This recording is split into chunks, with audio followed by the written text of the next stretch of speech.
नमस्कार, मैं हूं आपके साथ अलीम अतर। वीआईपी के संस्थापक मुकेश सैनी ने बिहार विधानसभा चुनाव को लेकर बड़ा बयान दिया है।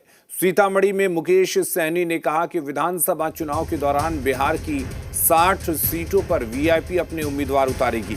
उन्होंने कहा कि महागठबंधन के तहत ये चुनाव लड़ा जाएगा। मुकेश सैनी ने कहा कि उनकी तैयारी 60 विधानसभा सीटों पर है। इतना ही नहीं, बीजेपी में शामिल होने के सवाल पर मुकेश सैनी ने कहा कि अगर केंद्र सरकार निषाद समुदाय को आरक्षण देती है तो प्राण मांगने पर वो पीएम मोदी को अपना प्राण भी दे देंगे, लेकिन फिलहाल बीजेपी के साथ जाने का कोई इरादा नहीं है। उन्होंने ये भी कहा कि मुख्यमंत्री नीतीश कुमार अस्वस्थ चल रहे हैं। इस परिस्थिति में उन्हें सत्ता की बागडोर हमेशा संरक्षण देने वाले आरजेडी और वीआईपी को सौंप देनी चाहिए।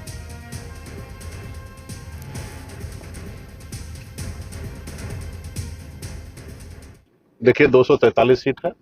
हम गठबंधन के साथ रहकर 243 लड़ेंगे। निश्चित तौर पे उसमें से वीआईपी पार्टी पे कुछ सिंबल पे लड़ेंगे। और हम लोगों ने राष्ट्रीय कार्यकारिणी में पिछले मार्च में ही हमने इच्छा जाहिर किया कि पूरे राज्य में 60 सीट पर हमारी तैयारी है, जहां हम लड़ सकते हैं। हमारे पास कैंडिडेट है, हम लोग चुनाव लड़ेंगे और जीत। बिहार में तो आप देखिए, नीतीश कुमार जी को सिर्फ कुर्सी से प्यार है, तबीयत तो अस्वस्थ है, उसके बाद भी वो ये नहीं कि हम लोगों को उत्तराधिकारी बना दे। कितना अच्छा मानते थे अपने भतीजा को, तेजस्वी प्रसाद यादव जी को। हम लोगों ने, महागठबंधन ने कितना बार उनको संरक्षण दिया। अभी उनका तबीयत तो अस्वस्थ है, तो अभी कम से कम हम लोगों को हैंड ओवर कर देना चाहिए, लेकिन वो नहीं, ऐसा नहीं करेंगे। वो पूरा ब्यूरोक्रेट के ऊपर राज चला रहे हैं। आप देखिएगा, आए दिन हत्या, मर्डर, रेप, तमाम चोरी चकारी सब चीज हो रहा है। और हमारे साथ रजनीश जुड़े हुए हैं पटना से इस खबर पर ज्यादा जानकारी के लिए। रजनीश, क्या कुछ कहा है वीआईपी प्रमुख ने, और क्या ये माना जाए कि वीआईपी प्रमुख ने एक तरह से अभी से दबाव बनाना शुरू कर दिया है कि इस बार वो कम सीटों पर समझौता करने वाले नहीं हैं?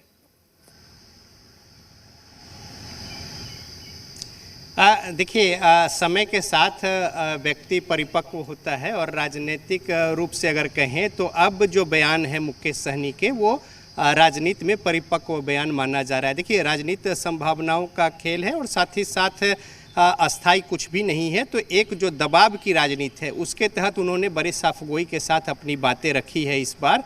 और अब पिछली बार अगर आप देखेंगे, 2020 की बात कर ले, तो ऐन मौके पर उन्होंने महागठबंधन का दामन छोड़कर, या फिर कहें कि झटक कर, और वो जाकर बैठ गए थे एनडीए के पाले में, और बीजेपी के साथ उनकी बातचीत हुई। 11 सीटों पर चुनाव लड़ा था। हालांकि 2 सीटों पर खुद वो चुनाव लड़े थे, लेकिन दोनों जगह हार गए थे।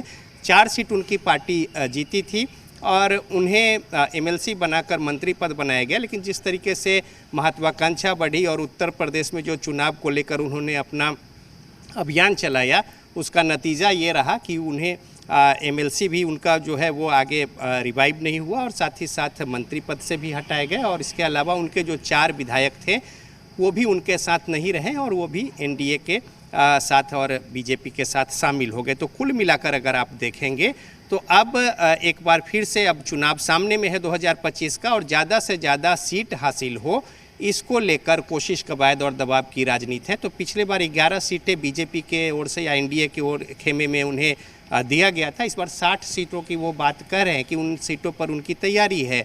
दूसरी ओर ये कह रहे हैं कि महागठबंधन के साथ वो लड़ेंगे। तीसरी महत्वपूर्ण बात, देखिए, छोटी सी बात उन्होंने ये भी कह दी कि जिस आरक्षण को लेकर सहनी समाज, जो उनका निषाद समाज है, उसके आरक्षण की लड़ाई वो लड़ रहे हैं। अगर ये बातें प्रधानमंत्री नरेंद्र मोदी मान लेते हैं तो अगर वो जान भी मांगे तो पीछे नहीं हटेंगे, दे देंगे। तो एक तरीके से उन्होंने बातें जो है बहुत ही सहज तरीके से और एक परिपक्व राजनीतिज्ञ की तरह अपनी सारी बातें कह दी है। इधर भी 60 सीटें की बात कह दी उन्होंने, और दूसरी ओर उन्होंने संभावनाएं जो है हल्के तौर पे उसका भी इशारा कर दिया। लेकिन ये भी कहा कि भाई वो महागठबंधन के साथ है, महागठबंधन के साथ चुनाव लड़ रहे हैं, और 60 सीटों पे उनकी तैयारी है और उनके उम्मीदवार हैं।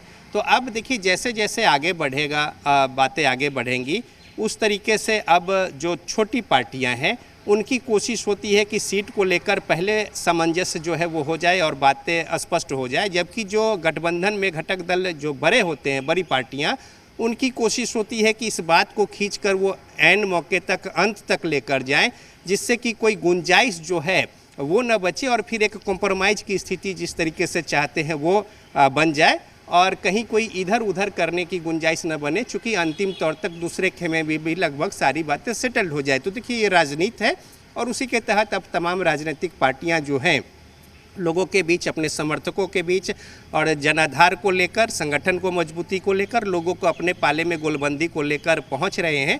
और इसी कड़ी में वीआईपी के मुकेश सहनी ने भी अपनी बातें जो है वो रखी हैं।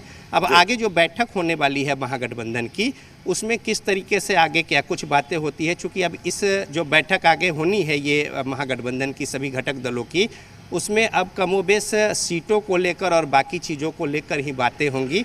अंदर खाने एनडीए की ओर से भी लगभग बातें चल रही हैं।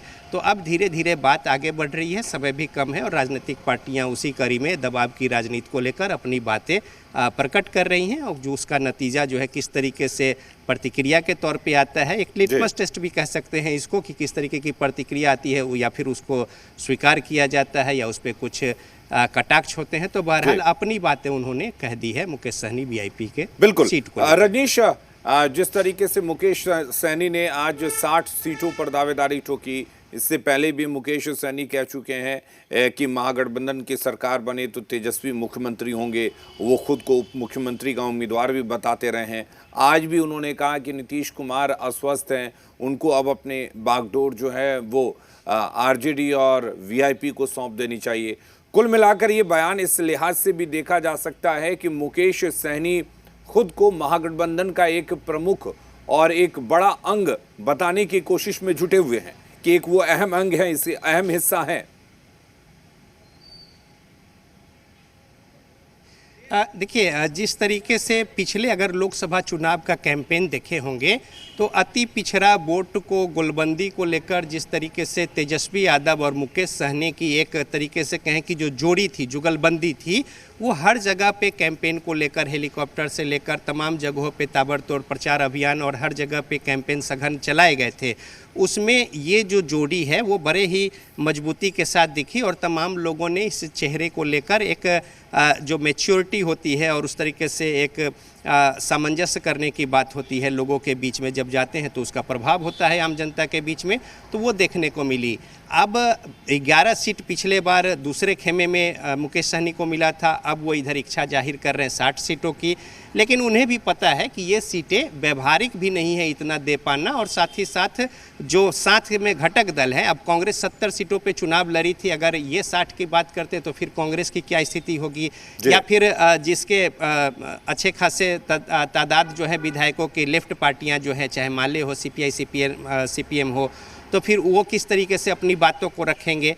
और इनके साथ तो कोई विधायक भी फिलहाल अभी नहीं है, लेकिन बहरहाल राजनीति में अपनी बातें जब आप ऊपर मैक्सिमम लेवल पे रखेंगे तो सबसे नीचे लेवल से बार्गेन होगी, तो बीच की एक स्थिति बनती है, इस तरीके से गुंजाइश होगी। बिल्कुल तो रजनीश, देखने वाली बात ये होगी कि जब सीटों का बंटवारा होता है महागठबंधन में तो मुकेश सहनी को कितनी सीटें मिलती हैं, किस तरह की उनकी हिस्सेदारी सामने आती है, ये देखने वाली बात होगी। बहुत शुक्रिया तमाम बातचीत करने के लिए, तमाम जानकारी देने के लिए।